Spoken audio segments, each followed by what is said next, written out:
يؤتي الحكمة من يشاء.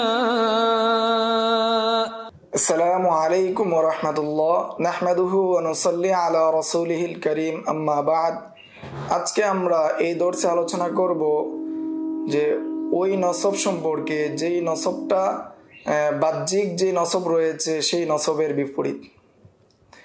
এই সম্পর্কে শামসুদ্দিন সাখাবী তিনি বলেন যে পূর্বের নামের সাথে সম্পৃক্ত যে প্রকার রয়েছে সেই প্রকার থেকে ভিন্নভাবে উল্লেখ করেছেন, কেননা এটা বিশেষভাবে নসবের সাথে খাস।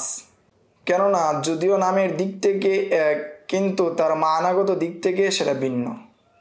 হাফেজ ইরাকি তিনি বলেন কখনো কোনো রাবিকে স্থান, কোনো ঘটনা অথবা কবিলা অথবা কোনো কাজের দিকে নিসবত করা হয়, কিন্তু বাহ্যিকভাবে আমাদের ফাহাম বা জেহেন বা চিন্তা যেদিকে যায় মূলত উদ্দেশ্য বা মূল অর্থ এটা দ্বারা নয়, বরং তাকে সেই জায়গার মধ্যে নিসবত করা হয় বা সেই দিকে নিসবত করা হয় ভিন্ন কোনো আরিজি এর কারণে।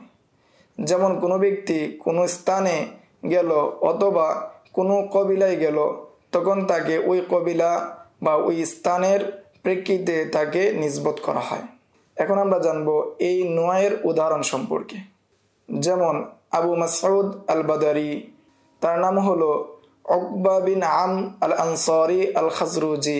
তিনি রাসূলের একজন সাহাবী, কিন্তু তিনি বদরের যুদ্ধে অংশগ্রহণ করেননি, কিন্তু তিনি বদরে নেমেছিলেন, ফলে তাকে বাদারি বলা হয়, কিন্তু প্রকৃতপক্ষে তিনি বদরের যুদ্ধে অংশগ্রহণ করেননি, তারপরও তাকে বদরি বলা হয়। 2 নম্বর উদাহরণ সুলাইমান বিন তরখান আত-তামিমি। তিনি তাইম নামক স্থানে সফর করেছিলেন, কিন্তু তাইমের অধিবাসীও ছিলেন না এবং তাদের কারো মাওলাও ছিলেন না, তারপর তাকে সেখানে নিসবত করা হয় যে সুলাইমান বিন তরখান আত-তামিমি, আর তিনি হলেন বানি মুররা এর মাওলা। 3 নম্বর উদাহরণ আবু খালিদ আদ-দাওলানি। তার নাম হলো ইয়াজিদ ইবনে আব্দুর রহমান আল আসদি, মাওলা লিবানি আসাদ, বনু আসাদের মাওলা। তিনি হামদানের দাউলান স্থানে বা দাউলান গোত্রে সফর করেছিলেন, ফলে তাকে সেদিকে নিসবত করা হয়। অনুরূপ আরেকটি উদাহরণ হলো আহমদ বিন ইউসুফ আস-সালামি। তিনি একজন মহান ব্যক্তি, যার থেকে ইমাম মুসলিম সহ অন্যান্যরা হাদিস বর্ণনা করেছেন। তিনি হলেন আজদি, কিন্তু তাকে সালামি নামে পরিচয় করা হয়, সালামি নামে জানা যায়, কেননা তার মা ছিলেন সালিমা গোত্রের। অনুরূপ আরেকটি উদাহরণ হলো মাকসাম মাওলা ইবনে আব্বাস। প্রকৃতপক্ষে তিনি হলেন মাওলা আব্দুল্লাহ বিন হারেস বিন নাউফাল, তার মাওলা, কিন্তু তিনি যখন ইবনে আব্বাস রাদিয়াল্লাহু তাআলা আনহুমা এর সাথে মুলাজামাত করে নিলেন, তার সাথে উঠা বসা করতে লাগলেন, তখন তাকে মানুষ ডাকতে শুরু করে মাওলা ইবনে আব্বাস নামে।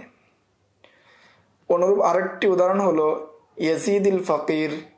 তিনি একজন তাবিঈ, তাকে এই নামে নামকরণ করা হয়েছে কেননা তার পিঠের মধ্যে অসুস্থতা ছিল, এই জন্য তাকে ফকির বলে নামকরণ করা হয়েছে। অনুরূপ আরেকটি উদাহরণ হলো খালিদিন আল হাজ্জা, যে তিনি কোনো জুতা ব্যবসায়ী বা জুতার কারিগর ছিলেন না, কিন্তু তিনি জুতার কারিগরদের নিকট আসা যাওয়া করতেন, এই জন্য তাকে হাজ্জা বলা হয়। এই ছিল মারিফাতুন নাসাবিল্লাতি আলা খিলাফি যাহিরিহা এর সম্পর্কে সংক্ষিপ্ত আলোচনা। আসসালামু আলাইকুম ওয়া রাহমাতুল্লাহ। ومن يؤت الحكمة فقد أوتي خيرا كثيرا وما يذكر إلا أولو الألباب.